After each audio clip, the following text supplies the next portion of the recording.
How to start business without money. बिना पैसों के बिजनेस कैसे शुरू करें। क्या यह मुमकिन है कि बिना पैसे के बिजनेस शुरू किया जा सकता है? क्या यह मुमकिन है कि बिना बैकअप के बिजनेस बड़ा बनाया जा सकता है? बिल्कुल मुमकिन है। इस वीडियो के आखिरी में इस बात का एहसास आपको हो जाएगा, क्योंकि इस वीडियो में बहुत सारे पॉइंट पर हम बात करने वाले हैं जिस पर आपको पता चलेगा कि प्रॉब्लम पैसा नहीं है, प्रॉब्लम आइडिया है मेरे भाई। और इस आइडिया को सही तरीके से एवोल्यूट करना है, सही तरीके से एग्जीक्यूट करवाना है। और इस वीडियो का कंटेंट मैंने एक रीवर्क नाम की बुक है, जो कि पूरी दुनिया की सबसे फेमस किताब है, जिसे लिखा है जेसन फ्राइड ने, उस किताब से लिया गया है। सारे बिजनेसमैन इस किताब को बहुत अच्छे से पढ़ते हैं, बहुत सारे लोगों की फेवरेट किताब है ये। और इस किताब का एसेंस निकाल के लाया हूं, और जो एसेंस मैंने निकाला है एक वीडियो के माध्यम से मैंने देख करके निकाला है, और उस वीडियो की डिस्क्रिप्शन में लिंक भी डली है, उस वीडियो को भी जाकर के आप देख सकते हैं, और उस किताब की भी डिस्क्रिप्शन में लिंक डाली है, उस किताब को भी देख सकते हैं, पढ़ सकते हैं दोस्तों। तो आइए शुरू करते हैं आज की इस वीडियो को।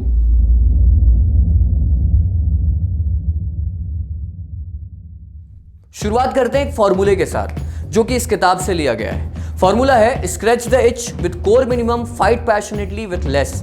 ये फॉर्मूले को हम 4 भागों में डिवाइड कर देते हैं। पहला भाग है स्क्रैच द इच, दूसरा भाग है विथ कोर मिनिमम, तीसरा भाग है फाइट पैशनेटली, और चौथा भाग है विथ लेस। सबसे पहले पहले भाग की बात करते हैं, स्क्रैच द इच। इसमें मैं आपको 2 एग्जाम्पल देता हूं। पहला एग्जाम्पल है एक ऐसे लड़के का जो कि बेंगलुरु में सॉफ्टवेयर कंपनी में जॉब करता है, और दिवाली पे उसे घर जाना होता है, लेकिन कुछ रीजन की वजह से उसे टिकट नहीं मिल पाती और वो दिवाली पर घर नहीं जा पाता है दोस्तों। वो बहुत बुरा लगता है, उसे बहुत कोसता है अपने आप को कि मैंने टिकट पहले क्यों नहीं परचेज करी। रिसर्च करता है तो उसे पता चलता है कि ये प्रॉब्लम उस अकेले की नहीं है, ऐसे कई लोग हैं जिनको सीट नहीं मिल पाती है हर बार और वो नहीं जा पाते हैं।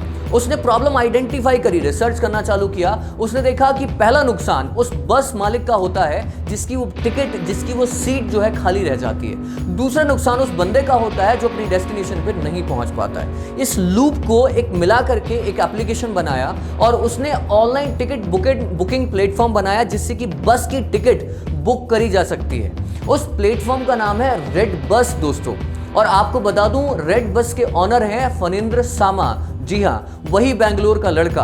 और आज लगभग 600 करोड़ की वर्थ है इस कंपनी की, और 70,000 से ज्यादा ट्रैक्स पर ये चलती है। 7.5 करोड़ से ज्यादा ये टिकट सेल कर चुकी है, और लगभग 6 कंट्रीज में इसका मार्केट फैला हुआ है दोस्तों। दूसरा एग्जाम्पल एक ऐसे लड़के का जो कि कोटा से IIT करता है।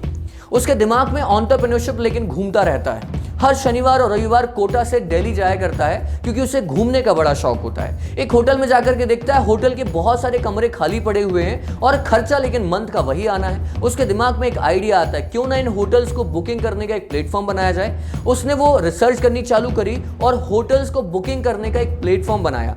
होटल्स में कुछ इन्वेस्टमेंट किया, उसका एनहेंसमेंट किया, उसको अपग्रेड किया, और उसको भरवाना चालू किया दोस्तों। और वो प्लेटफॉर्म धीरे धीरे बड़ा बन गया। उस प्लेटफॉर्म का नाम है ओयो, और उस लड़के का नाम है रितेश अग्रवाल दोस्तों। ये दोनों एग्जांपल से हम क्या समझ सकते हैं? स्क्रैच द इच का मतलब क्या होता है? स्क्रैच द इच का मतलब होता है या तो वो प्रॉब्लम आपके ऊपर गुजरी हो, या आपने उस प्रॉब्लम को बड़े नजदीक से समझा हो। जब हम स्टार्टअप करते हैं, अपने आइडियाज को सिर्फ दूसरों की प्रॉब्लम सॉल्व करने के लिए बनाते हैं। क्या वो प्रॉब्लम आपके साथ गुजरी है? अगर वो प्रॉब्लम आपके साथ गुजरी है, तब आप उसका अच्छे से सॉल्यूशन निकाल पाएंगे। अगर हम एक ऐसी प्रॉब्लम का सॉल्यूशन निकाल रहे हैं जो ग्राउंड फ्लोर पे आने के बाद सॉल्यूशन ना बने, सिर्फ एक आइडिया बन के रह जाए, तो मार्केट में नहीं चलेगा। तो हमें क्या करना है? अपने आइडिया को प्रॉपर्ली रिसर्च के मोड पे ले जाकर के पता करना है कि क्या ये सच में सॉल्यूशन दे पाएगा, क्या ये सच में सॉल्यूशन बनेगा। नहीं तो हम हवा में तीर चलाते रह जाएंगे और हम सॉल्यूशन प्रोवाइडर नहीं बन पाएंगे, और हमारा आइडिया फेल हो जाएगा दोस्तों। सेकंड पार्ट है विद कोर मिनिमम। इस किताब में बहुत अच्छे से समझाया गया है। एक बात होती है नाइस टू हैव एक्टिविटी, दूसरा होता है मस्ट हैव एक्टिविटी। लोग गलती क्या करते हैं, वो नाइस टू हैव वाले कॉलम में चले जाते हैं। उन्हें लगता है कि बड़ा सा ऑफिस होना, ढेर सारे एम्प्लॉय होना, खूब सारा खर्चा करना, मार्केटिंग पे मार्केटिंग मैनेजर हायर करना, ये सब स्टार्टअप करना होता है।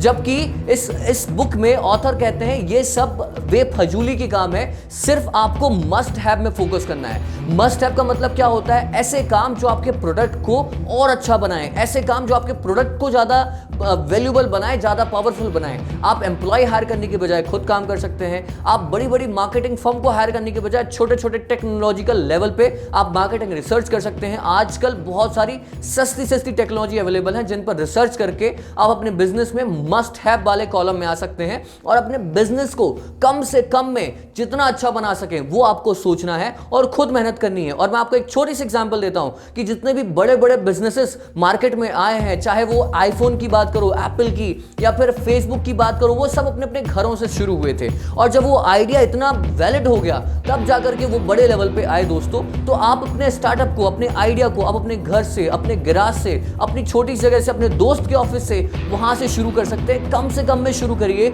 और स्टार्ट करिए, क्योंकि आपको नाइस टू हैव वाले कॉलम में नहीं जाना, आपको मस्ट हैव वाले कॉलम में जाना है। इस बुक से हम ये सीख सकते हैं। और एक छोटी सी बात बताना चाहूंगा, नाइस टू हैव वाले कॉलम में हमें एक फैशन सा बना दिया है कि अपनी जो आप जॉब करते हो उसे क्विट कर दो और आप सीधे स्टार्टअप करने लग जाओ। मस्ट हैव में लेखक कहते हैं आप जिस जॉब को कर रहे हैं उस जॉब को करते रहिए, उसे क्विट करने की जरूरत नहीं है। उसके साथ साथ एक्स्ट्रा टाइम में आप अपने बिजनेस को, अपने जो भी स्टार्टअप है उसको एक्स्ट्रा टाइम दे सकते हैं। थर्ड पार्ट है फाइट पैशनेटली। इस किताब में बहुत अच्छे समझाया गया है कि जिस भी बिजनेस को आप शुरू करने वाले हो उसके कॉम्पिटिटर्स जितने हैं उनको क्लोजली ऑब्जर्व करिए, उनकी मार्केटिंग स्टाइल को समझिए, उनकी प्रोडक्शन स्टाइल को समझिए, प्रमोशन स्टाइल को समझिए और उनका अल्टरनेटिव ढूंढिए। क्या आप अल्टरनेटिव ढूंढ पाने में सक्षम है? उसकी रिसर्च करेंगे तो अल्टरनेटिव मिल जाएगा, जिसमें उन कंपनी के बड़े बड़े खर्चे होते हैं और उन कंपनीज की यूएसपी क्या है जिसकी वजह से वो सेल हो रहे हैं, और आप अपनी कंपनी की क्या डिफरेंट यूएसपी सेट कर सकते हैं। कम से कम पैसे में वो आपको सेट करनी है, यानी कि आपको अपने पैशन के लिए फाइट करनी पड़ेगी, मार्केट में एक नई पहचान बनानी पड़ेगी और जल्दी लोगों तक पहुंचना पड़ेगा। उसके लिए आपको हार्ड वर्क करना पड़ेगा, मेहनत करनी पड़ेगी और अल्टरनेटिव्स निकालने पड़ेंगे दोस्तों। फोर्थ पार्ट है विथ लेस। जितने भी बड़ी बड़ी कंपनीज हैं जिनको अपने प्रोडक्ट पर बिलीव है वो ज्यादातर फ्रेंचाइजीज नहीं खोलते हैं। वो कम से कम एरिया में, कम से कम प्रोडक्ट में अपने बिजनेस में ज्यादा प्रॉफिट कमाते हैं, ज्यादा मार्जिन कमाते हैं। वो कैसे आप कर सकते हो? एकदम से बड़ा नहीं होता दोस्तों। एकदम से आप सोचो बहुत सारी फ्रेंचाइजीज आ जाएं, ढेर सारे लोग आपका प्रोडक्ट परचेज कर लें, ऐसा बिल्कुल भी नहीं हो पाता। आप अपने कोर यूएसपी पर ज्यादा काम करना है, आप उसे और स्ट्रॉन्ग बनाइए जिससे कि आपका एक प्रोडक्ट भी है, उस प्रोडक्ट को जब वो सेल शुरू हो जाए तो ऑटोमेटिकली उसमें प्रॉफिट ज्यादा आने लगे। राइट, एकदम से फ्रेंचाइजीज खोलना, एकदम से बड़ा बिजनेस बनाना बहुत गलत होता है। मैं आपको दो एग्जांपल देता हूं।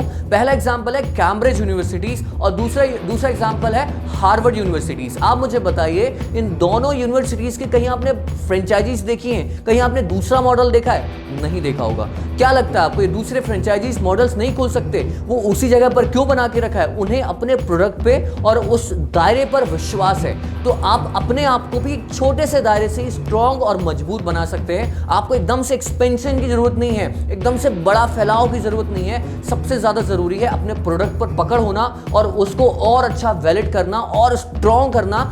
तो ये 4 पॉइंट के माध्यम से आप भली भांति अपने बिजनेस को और वेरीफाई कर सकते हैं, अपने आइडिया को और वैलिडेट कर सकते हैं खुद के लेवल पे, रिसर्च के लेवल पे। तब जाकर के आप अपने बिजनेस को शुरू कर सकते हैं। और मैं फिर कहूंगा कि प्रॉब्लम पैसा नहीं है भाई, प्रॉब्लम